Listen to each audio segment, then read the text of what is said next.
Abra sua Bíblia, 1 Timóteo, capítulo 5. 1 Timóteo, capítulo 5, verso 8. Diz assim a palavra do Senhor. Ora, se alguém não tem cuidado dos seus, e especialmente dos da própria casa, tem negado a fé, e é pior do que o descrente. Vamos ler novamente. Ora, se alguém não tem cuidado dos seus, e especialmente dos da própria casa, tem negado a fé, e é pior do que o descrente. Amados, essa palavra é uma palavra muito importante e poderosa. Quando Paulo escreve a Timóteo, aqui no capítulo 5, no versículo 8, porque ele traz uma revelação sobre família, sobre o bem mais precioso que eu tenho, sobre o bem mais precioso que você tem. E aqui fica a grande pergunta: como está a sua família? Como está a sua casa? Como estão os seus? Essa é a grande pergunta que fica para nós pensarmos nessa manhã, e vamos entender à luz da palavra alguns propósitos que Deus tem sobre a nossa casa, sobre a nossa família.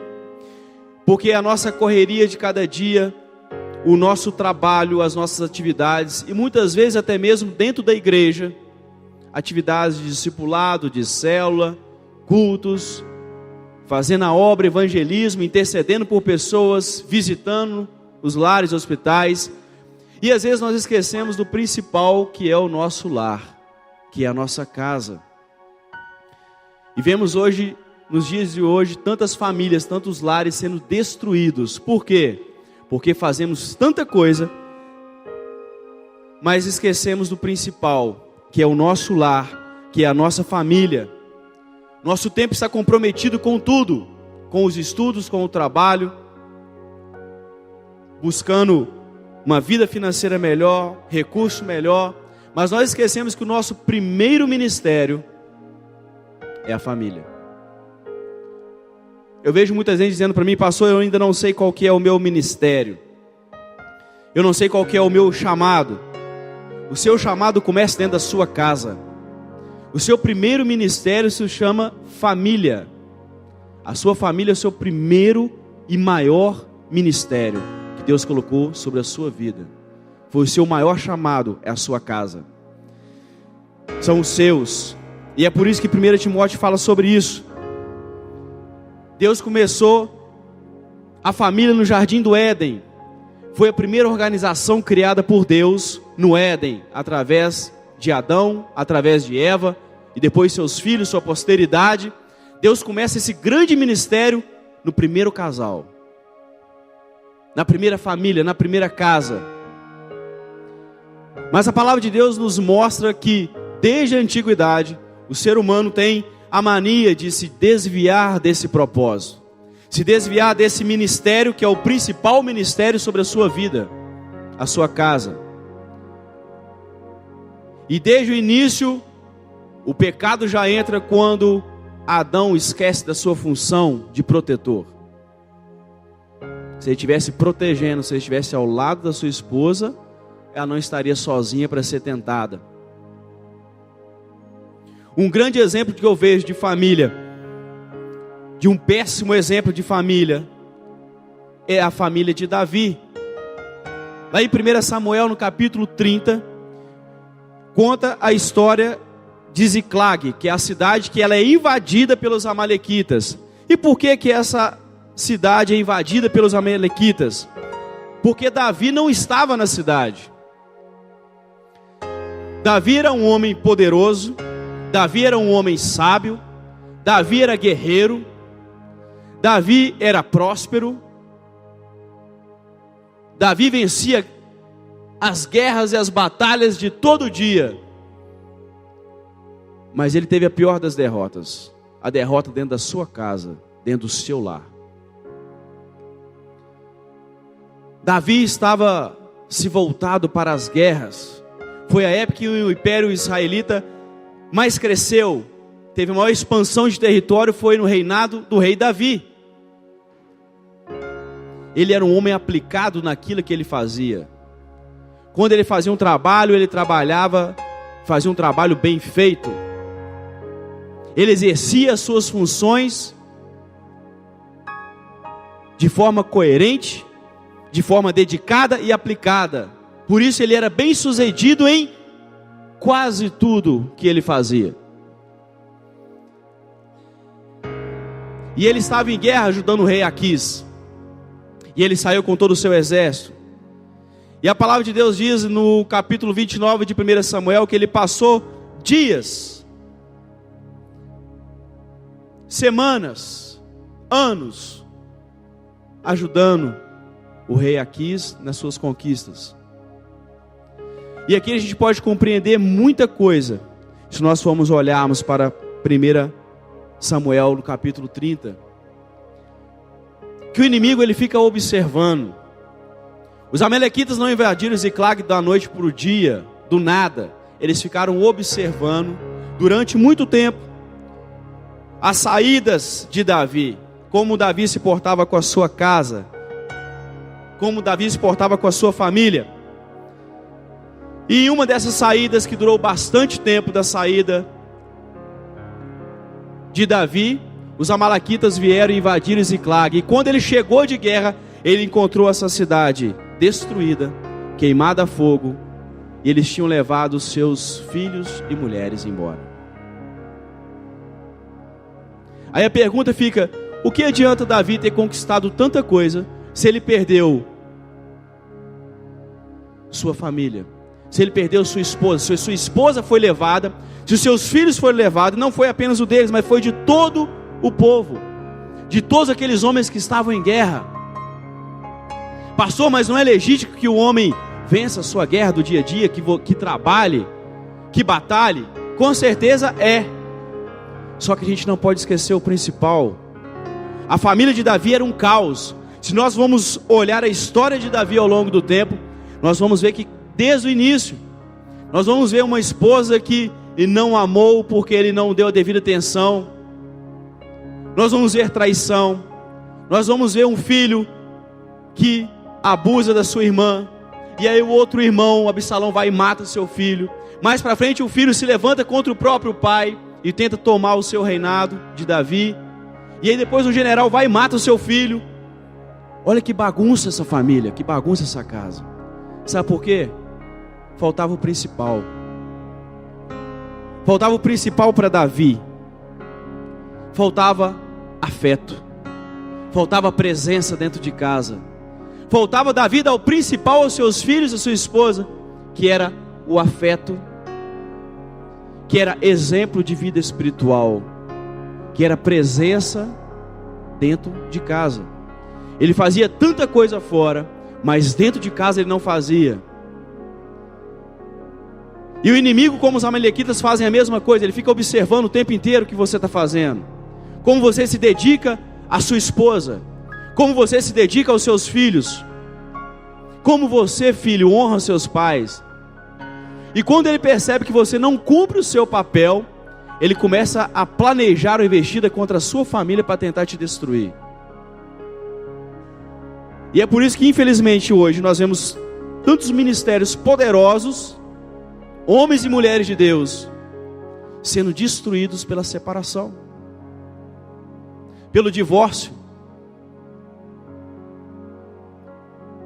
E aí eu achei engraçado, uma vez estava sendo entrevistado um antropólogo, e aí perguntaram para ele sobre homossexualismo. Aí ele falou que é uma questão natural, evolutiva, não sei que evolução é essa, mas ele falou que é evolutiva e tal. E aí o repórter pergunta para ele assim: mas e os evangélicos que são radicalmente contra isso? Ele falou assim: não, os evangélicos vão ter que aceitar,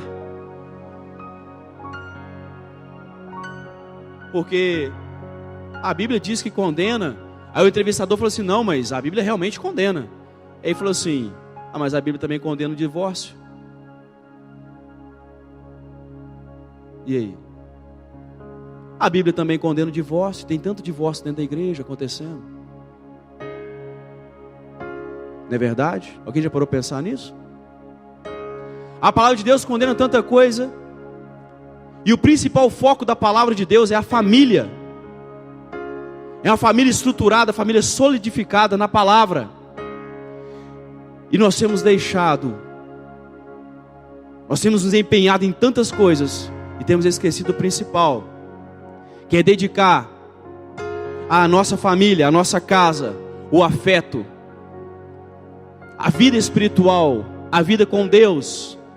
E aí, o divórcio que vem destruir a família, que vem destruir a casa, se levanta por pequenas coisas, coisas tão pequenininhas. No curso de noivo, no encontro de casais, a gente mostra isso, que a maioria das separações vem por causa de coisas tão pequenas, tão banais, tão bobas, porque o homem não cumpre o seu papel dentro de casa, porque a mulher não cumpre o seu papel dentro de casa como esposa, porque o filho não cumpre o seu papel dentro de casa como filho. E aí pequenas coisas se tornam coisas grandes, se tornam coisas gigantescas, até vir a separação do casal, até vir a destruição da família. Aí os demônios, os amalequitas, conseguem ter a vitória sobre Ziclag, sobre a sua casa. Ele conseguiu invadir a sua casa, conseguiu roubar a sua esposa, roubar os seus filhos, destruir o seu lar, e ainda coloca fogo e incendeia a sua cidade. É isso que a palavra de Deus nos mostra. Se nós trazemos para o mundo de hoje, nos dias de hoje, não é diferente. Quando a gente olha para Davi, você fala, mas Davi naquele tempo tinha que correr atrás, tinha que passar dias em incursão de guerra, em combates, em batalhas. E o que você faz hoje? O seu trabalho toma todo o seu dia, todo o seu tempo. O seu estudo toma todo o seu tempo, todo o seu dia. A sociedade nos imprime uma correria tão grande, que hoje nós estamos separados dentro da própria casa. É verdade ou não é? Tem muita família que se encontra separada dentro do próprio lar. Mora na mesma casa, dentro do mesmo espaço físico, mas cada um tem o seu canto, cada um tem a sua lei, cada um tem o seu princípio, cada um tem o seu celular, o seu tablet e o seu notebook. Cada um busca as suas amizades não na família, mas busca suas amizades na internet. Busca sua amizade através de redes sociais. E aí parece que ele está sendo mais amigo, mas na verdade ele está começando a destruição do seu lar. E eu vejo muitos pais que não sabem, não têm ideia do que o filho vê na internet, de quem são os amigos do seu filho, com quem ele se relaciona pelo Facebook, com quem ele conversa pelo WhatsApp, o que ele está assistindo no YouTube.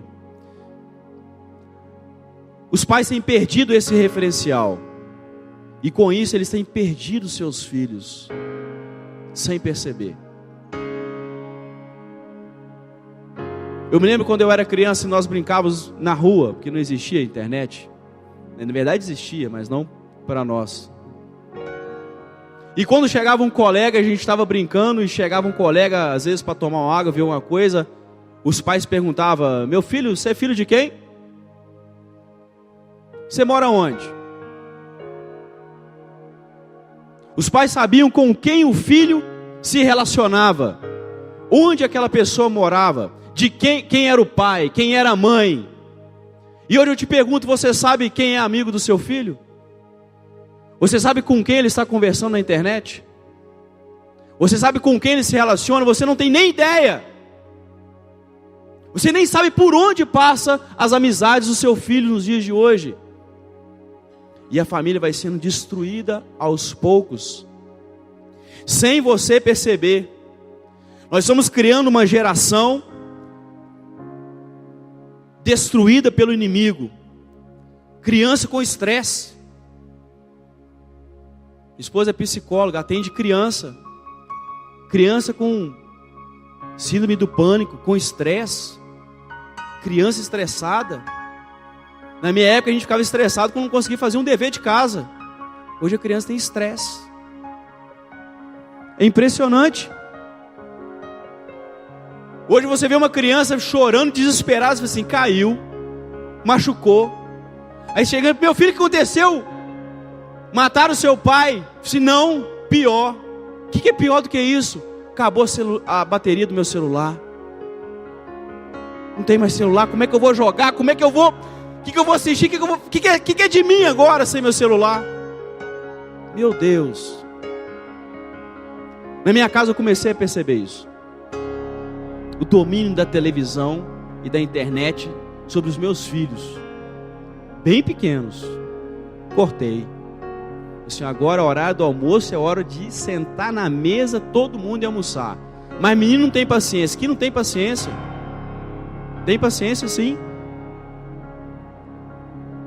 Se você começar a conversar com ele, dialogar com ele à mesa, ele senta e passa o almoço inteiro sentado.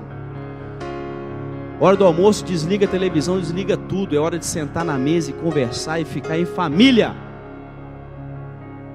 E que a gente vê nos dias de hoje, na hora do almoço, cada um sentado no sofá, outro na cadeira, um no celular, outro vendo televisão.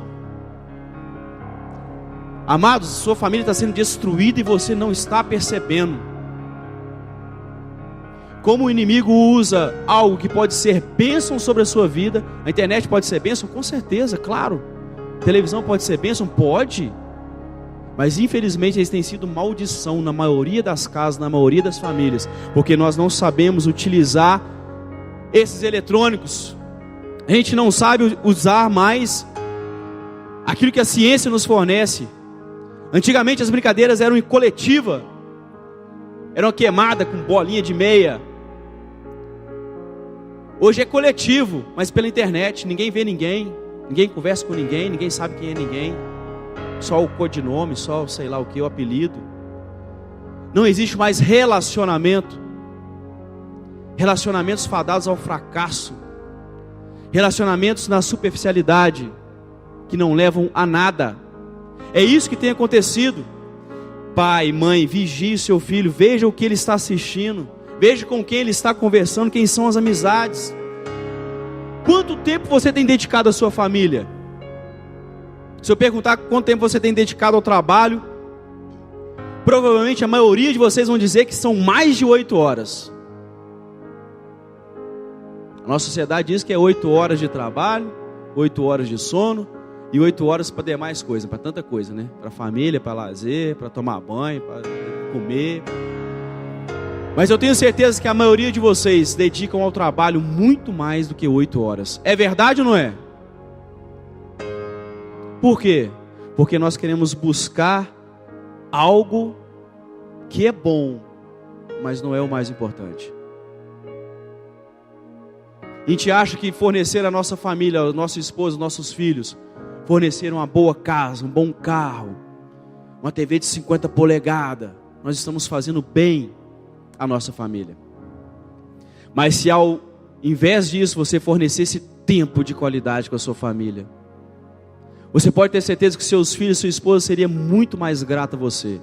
Você pode ter certeza que seus filhos, seu esposo seria muito mais grato a você, se você trabalhasse menos e convivesse mais. Essa sociedade, amados, tem mudado a forma de pensar de tanta gente. E a palavra de Deus nos ensina como viver em família, como ter qualidade em família, como ter qualidade dentro de casa. Nos ensina que esse ministério, o principal ministério da minha vida, que é a minha casa, que é a minha família, meu principal ministério não é essa igreja, não é a Comunidade Batista da Paz. Lamento informar vocês. Meu principal ministério não é o meu trabalho. Meu principal ministério é a minha casa, é a minha esposa e meus filhos. Esse é o meu principal ministério. Se eles não estiverem bem, nada estará bem na minha vida. Nada estará bem. E a palavra de Deus lá em Efésios capítulo 5 nos mostra alguns indícios, algumas coisas que são importantes para compreendermos o poder da família e como viver bem em família. Em Efésios capítulo 5, no versículo 22, diz: mulheres, sujeitai-vos aos vossos maridos como ao Senhor. E muitas mulheres, principalmente no dia de hoje, falam assim: que é isso? De jeito nenhum. Me sujeitar ao meu marido? Não. Quem manda lá em casa sou eu. Mulher marcha. Lar destruído. A mulher antigamente era sábia. As feministas hoje acham que são sábias, mas não são. Antigamente a mulher chegava perto do marido, quando ela queria alguma coisa, ela falava assim: bem, o que você acha de fazer tal coisa desse jeito? Ah, não sei não. Ó, pensa direitinho. Se você fizer isso, fizer aquilo, a gente vai conseguir isso e aquilo. Aí o marido pensava: ó, mulher, você tem razão, é verdade. Ela falava assim: eu razão não, você tem razão, marido. Você que está certo. Você pensou e está vendo, você acertou de novo. Quem pensou, foi ele ou foi ela? Foi ela. Mas aí ela dá honra para eles. Não, você acertou, marido, de novo. Aí o cara, acertei mesmo, então vamos fazer. Fazia a vontade dela. Ela mandava. Sem perceber. Sem o marido perceber. Hoje não, hoje a mulher fala assim: eu quero tal coisa. Aí o marido fala: eu não faço. Não faço, quero ver, vai medir força? Aí começa a discussão. Falta o quê? Falta sabedoria. Falta sabedoria, amados, da parte da mulher. Provérbios capítulo 14, versículo 1 diz que a mulher sábia edifica o seu lar, mas a tola o destrói. A mulher sábia com jeitinho, ela manda dentro de casa. Porque ela sabe conduzir com sabedoria, sabe levar o seu marido, e ele ainda acha que é ele que está no comando. Mulher sábia. Mas a tola, o que ela faz? Ela destrói o seu lar. Não, eu quero tal coisa. Eu quero mais um sapato, centopeia. Quer mais um sapato? Não compro. Aí começa a discussão, começa a briga dentro de casa. Porque ela não é sábia mais. E acha que está sendo sábia hoje. Está perdendo a sabedoria, a mulher. Maridos, Efésios 5, 25. Amai vossas mulheres como Cristo amou a igreja e se entregou por ela. Que missão poderosa do marido. Marido, você tem amado a sua mulher a ponto de se entregar por ela, de morrer por ela, de morrer pela sua esposa? Não, pastor, nunca passei por essa situação. Você que pensa. Nós passamos por essa situação todos os dias de nossa vida. Todos os dias são levantadas questões dentro da família, dentro de casa. E aí a gente vê quando o marido realmente dá a vida pela esposa e quando não dá. Quando ele cede, quando ele é gentil. Quando ele consegue ser cavalheiro. Quando ele consegue realmente gerir a sua casa. Nós achamos que essa palavra se cumpre só no momento de risco de vida. Não. Essa palavra se cumpre no dia a dia. Em coisas tão pequenas dentro de casa. Em tomadas de decisão de coisas tão simples. Essa palavra de Efésios se cumpre. Se você abrir sua Bíblia agora em Salmos capítulo 128, abre aí. É um salmo poderoso que nos dá a direção. Nos dá um segredo. Para um lar feliz. No Salmos capítulo 128 diz assim: bem-aventurado aquele que teme ao Senhor e anda nos seus caminhos. Do trabalho de tuas mãos comerás, feliz serás e tudo te irás bem.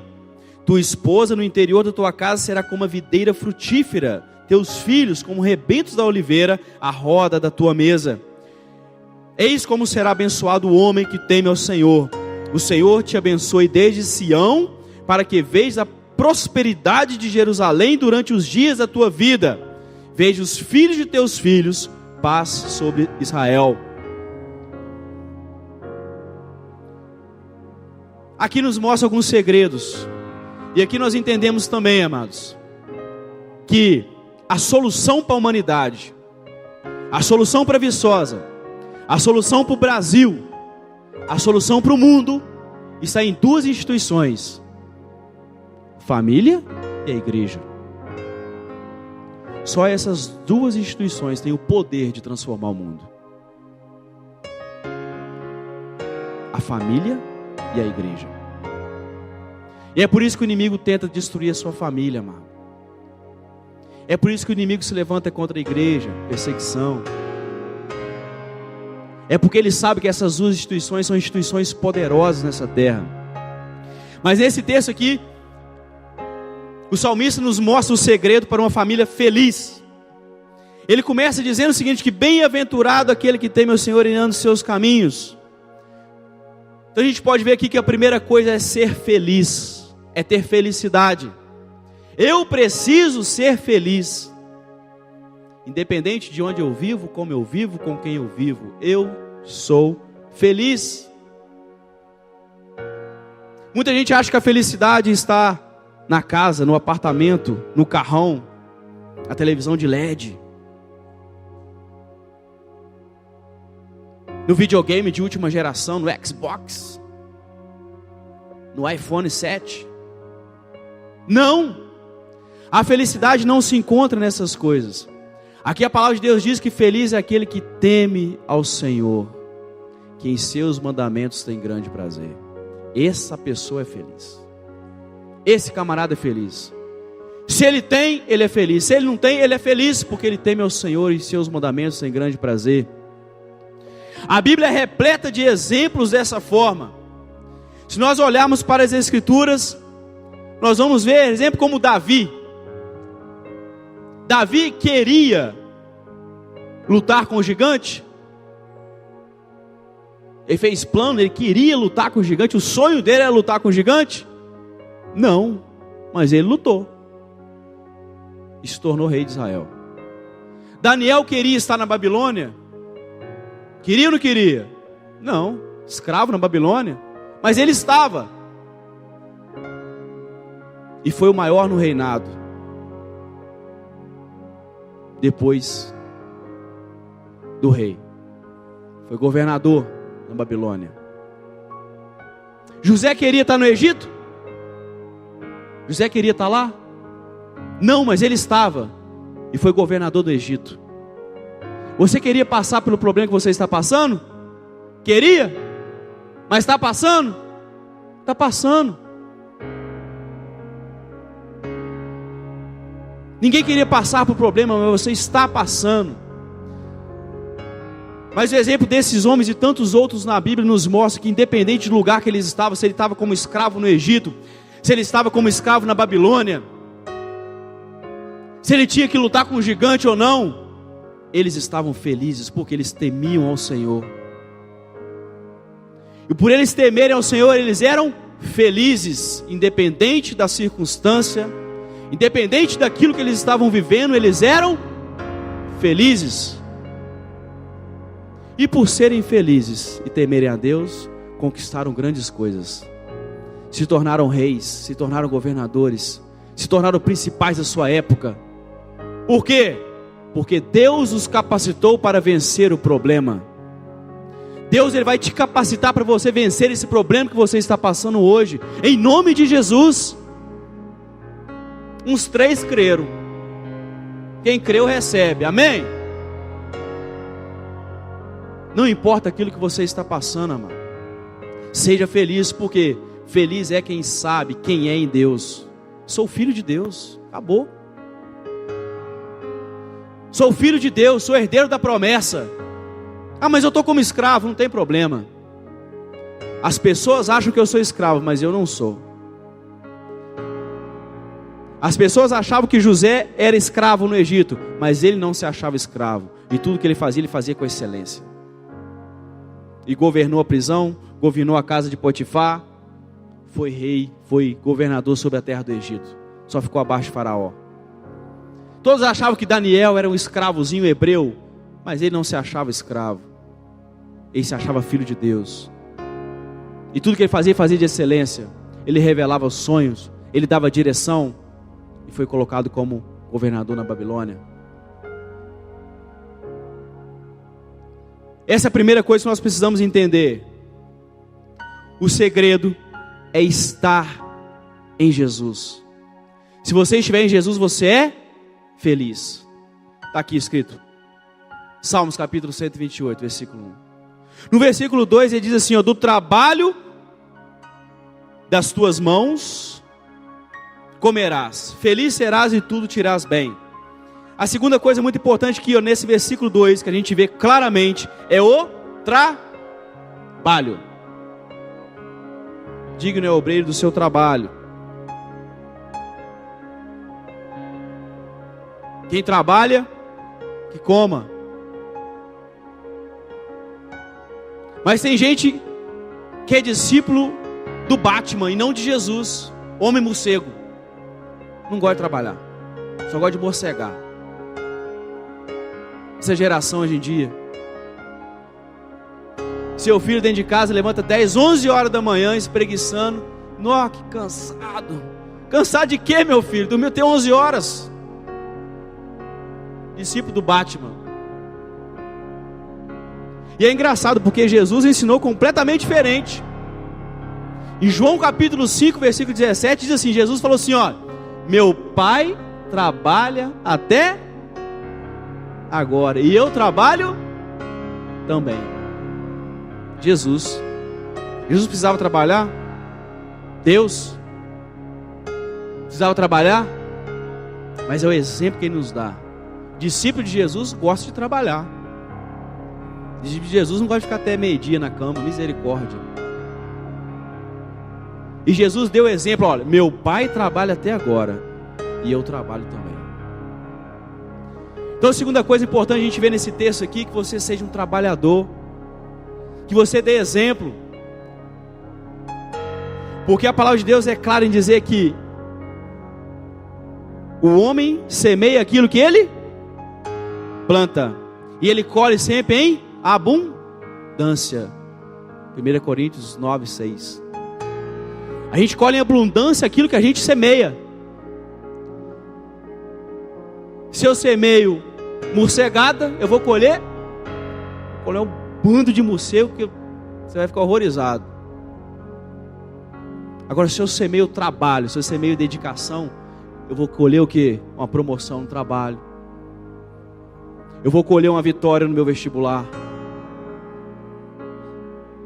Eu vou passar na prova de concreto. Por quê? Dedicação, trabalho. Eu estudo, eu trabalho, eu me dedico. Está aqui o segredo. Eu tenho que ser exemplo para os meus filhos. Eles têm que ver em mim um homem que trabalha. Um homem que corre atrás. Mas tem gente hoje, amados, até dentro da igreja, que o soneca é o demônio do sono, da preguiça. O soneca, o devorador, passa longe dele, tem medo dele. De tão preguiçoso e mão de vaca que o cara é. Até o soneca e o devorador tem medo desse cara. Terrível. Porque não existe dedicação. Não existe trabalho da parte desse homem. E aí muitas famílias começam a ser destruídas por causa disso também. Exemplo. Seja exemplo sobre os seus filhos. Seja exemplo para eles. Seja exemplo para a sociedade. No versículo 3 fala, tua esposa no interior da tua casa será como a videira frutífera. Olha só. Teus filhos como rebentos da oliveira, a roda da tua mesa. Aqui nos mostra fruto, e o fruto ele é doce, ele é suave, ele é prazeroso, ele é agradável. Esposa, seja agradável ao seu marido. Marido, seja agradável à sua esposa. Aqui mostra que a mulher tem que dar frutos. Os filhos, o marido. E aí o pior de tudo, que o homem passa o dia inteiro trabalhando naquela correria, e a palavra de Deus diz, basta cada dia o seu mal. Então o camarada quer chegar dentro de casa, quer se livrar do mal do dia. Aí vem o mal da noite, a encontrar com ele, sua esposa, falando, reclamando. Está sendo sábia? Não. Provérbios 14, 1. Mais uma vez, a mulher sábia edifica o seu lar, mas a tola derruba. Amados, a palavra de Deus nos dá direção para tudo em nossa vida. Mulher, seja doce, seja agradável ao seu marido, seja gentil. Marido, seja gentil com a sua esposa. Já vi camarada nervoso. Vamos, mulher, tô com pressa e tal, e entra no carro, e a mulher nem entrou no carro, a gente já sai arrancando com o carro, a mulher por lá de fora. Já viu isso? Já vi isso. Misericórdia. Homem, seja gentil. Espere sua esposa entrar no carro, fechar a porta para você arrancar esse carro, pelo amor de Deus. Saiba falar palavras de gentileza. Saiba agradecer. O cara está com pressa, chega lá, a comida não está pronta. Saiba esperar. Se chega, acabou de ficar pronto, está quente demais, o cara queimando a língua e começa a ficar nervoso. Misericórdia. Já vi isso também. Ser gentil, ter frutos. A sua casa tem que ser algo que você tem prazer. As pessoas mais próximas a mim sabem que o lugar que eu mais gosto de ficar na minha vida é dentro da minha casa. Eu tenho prazer de ficar em casa. Ô sofazinho bom. Gosto de ficar dentro da minha casa. Amado, o lugar que você tem que mais querer na sua vida estar é o seu lar. Se não é a sua casa, é porque algo não está sendo prazeroso, algo está errado. Ou a mulher não está sendo gentil, ou o marido não está sendo gentil, não está sendo prazeroso ficar ali, ou os filhos. Mas é isso que mostra aqui, ó. No interior da tua casa será como uma videira frutífera. Temos que saber conduzir o nosso lar para que ele seja algo extremamente agradável, prazeroso. Educação e gentileza cabem em qualquer lugar. Amém, amado? Principalmente dentro de casa. Mas tem gente que sabe ser simpático, sabe ser gentil com a pessoa de fora, mas que dentro de casa é uma pessoa grossa, torrão. Também conheço gente assim. Aí fala assim, o cara tem que ir para o psicólogo porque ele é bipolar. Não, não é bipolar não. Não é bipolar não. Mas o de fora ele sabe explicar, tem paciência para explicar uma coisa. Tem paciência para explicar sobre um carro, sobre dirigir. Mas se for a esposa, não é possível, é burra demais, não entende. Já falei, minha filha, solta a embreagem devagarzinho, acelera devagar, você sai arrancando, pulando. Não tem paciência, não vai caçar uma autoescola. Não é assim que acontece? Com a esposa não tem paciência nenhuma. Parece que o camarada tem problema. A mulher é a mesma coisa. Para atender uma cliente, atender alguém, mal paciência, bom dia. Tem nada bom no dia dela. Aí chega o cliente, sorriso, bom dia, o que você deseja. Mas dentro de casa com o marido não é assim. A mulher tem café, se quer fazer, vai fazer. Se vira. Não sou sua empregada não. Aí falta o quê? Gentileza. Tem casal que é assim ou não é? Tem. Aí o lar começa a ser destruído. A família começa a ser destruída. Porque falta a gentileza. Falta o prazer em servir aquela pessoa que vai viver mais tempo da sua vida com você. Que ninguém na face da terra vai passar mais tempo ao seu lado do que a sua esposa, do que o seu marido. Já parou a pensar nisso? É verdade ou não é? Então é a pessoa que você tem que ter mais paciência. É a pessoa que você tem que ser mais gentil. É a pessoa que você tem que ter maior prazer de sentar e conversar com ela. Tempo de qualidade. Tempo de estarem juntos. Mas hoje nós vemos tanta coisa se levantando contra a família. E fala, teus filhos como rebento de oliveira, à roda da tua mesa. É engraçado que aqui fala dos filhos, né? Se a gente for olhar para os dias de hoje, tem direito da criança e adolescente, lei da palmada, você não pode dar mais palmadinha no filho, não pode mais corrigir. E é engraçado que a palavra de Deus diz o contrário. Provérbios 13, 24. O pai que afasta do seu filho A vara o odeia, mas aquele que ama o castiga. Provérbios 13, 24. Que mané a lei da palmada? A lei da palmada, no meu entendimento, é que o pai tem que dar palmada, é obrigado a dar palmada. Não é verdade? É o contrário do que a lei diz. E hoje a gente cria essa massa de crianças mal educadas, crianças mimadas, que não respeita o pai, que não respeita a ti, não respeita a avó, não respeita ninguém. Antes de ontem eu estava no supermercado e um menino lá queria abrir o iogurte. Rapaz, o mercado inteiro olhou. O menino deitou no chão, ele gritava, ele batia a mão, ele batia a pé.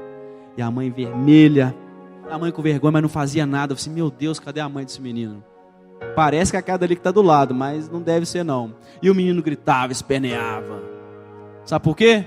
Lei da palmada. Pode encostar não. Não pode encostar? Não pode encostar. É ruim. Ontem à noite mesmo dentro do carro, o Nicolas Murilo começou, bate não, papai, agora já era. Agora a palmada vai lascar. Lei da palmada nele. Dormiu. Relaxou. Palmada, mas relaxa seu filho. Verdade. Relaxa na hora. Ele fica tranquilo e dorme. Sou prova disso.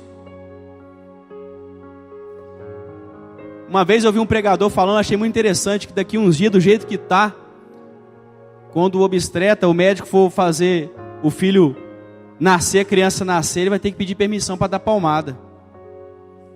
Porque antigamente o menino levava uma semana para abrir o olhinho, vocês lembram disso?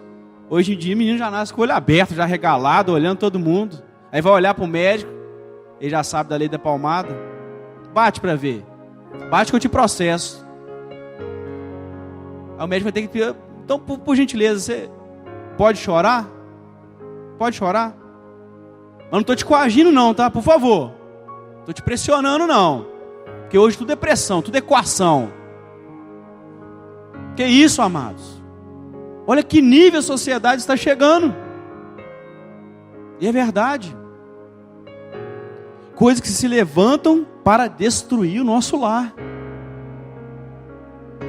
E a palavra de Deus diz, corrija o seu filho, castiga o seu filho se for necessário, porque mais tarde ele vai te agradecer. O que acontece é que hoje nós temos órfãos de pais vivos, viúvas de maridos vivos e dentro de casa. Isso tem acontecido nos dias de hoje.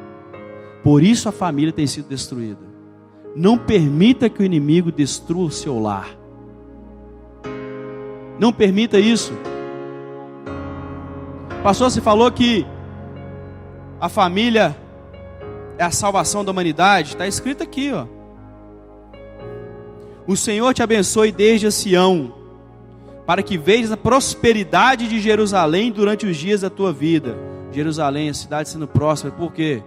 Por causa da família. Veja os filhos dos teus filhos, paz sobre Israel, e aí vai. Jerusalém, Israel seria próspero se a família fosse próspera. O Brasil só irá bem, só prosperará, só crescerá se a família estiver bem. Se a sua família estiver bem. Se a sua família estiver em paz. Se a sua família estiver na presença de Deus, se ela for exemplo, o Brasil irá bem. Porque os governantes que nós temos hoje, um dia eles foram filhos de alguém. Vocês concordam comigo? Ou não foram ensinados, ou não aprenderam bem o que o pai e a mãe ensinou. Não é verdade? Tudo é berço. Tudo é família. Tudo começa no berço. E a destruição num país, no mundo vem quando o berço está destruído, quando a casa está destruída. Quando você não sabe conduzir a sua família. O que você tem ensinado aos seus filhos? Qual o exemplo que você tem dado para eles? Isso vai refletir no que eles vão ser amanhã. A Bíblia também é repleta de exemplos desses. Abraão nos deixa um exemplo tremendo. Quando ele despede o seu filho Ismael, e eu não vou entrar na história porque a história é muito grande, mas quando ele manda seu filho Ismael com sua mãe embora, e a mãe vê que a comida está acabando e abandona o filho debaixo da árvore, e vai para longe para não ver ele morrer, abandonou o filho também. A palavra de Deus diz que o clamor daquele menino chegou onde? O céu. Por que será? Porque eu tenho certeza que uma coisa Abraão ensinou seu filho: a orar. Ele ensinou seu filho a buscar a Deus. E mesmo que o pai dele faltou, mesmo que a mãe dele faltou, Deus estava com ele. Deus ouviu a sua oração. Você ensina seus filhos a orarem? Você ora com a sua esposa? Você faz culto no lar? Só você e sua família? Você ora com sua esposa antes de dormir? Olha que poderoso na vida de Ismael. Deus ouviu o clamor daquele menino, porque o pai tinha ensinado assim: olha, mesmo que faltar qualquer coisa, faltou comida, faltou o papai, faltou a mamãe, crê em Deus. Deus aí não falta. Amados, todos aqui um dia vão morrer. Eu um dia vou morrer, a Rafaela um dia vai morrer. E quando eu não estiver mais aqui? E quando a Rafaela não estiver mais aqui? Em quem que Nicolas Murilo vai se apoiar? Em Deus. Em Deus. É isso que você tem que ensinar ao seu filho.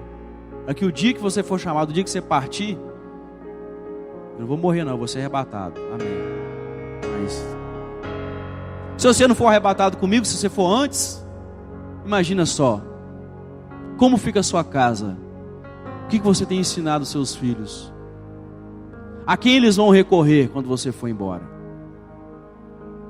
Se você ensinou seus filhos o temor ao Senhor, você pode ir tranquilo, porque eles estarão bem. Eles estarão tranquilos, porque você ensinou eles a orarem, você ensinou eles a buscarem a Deus.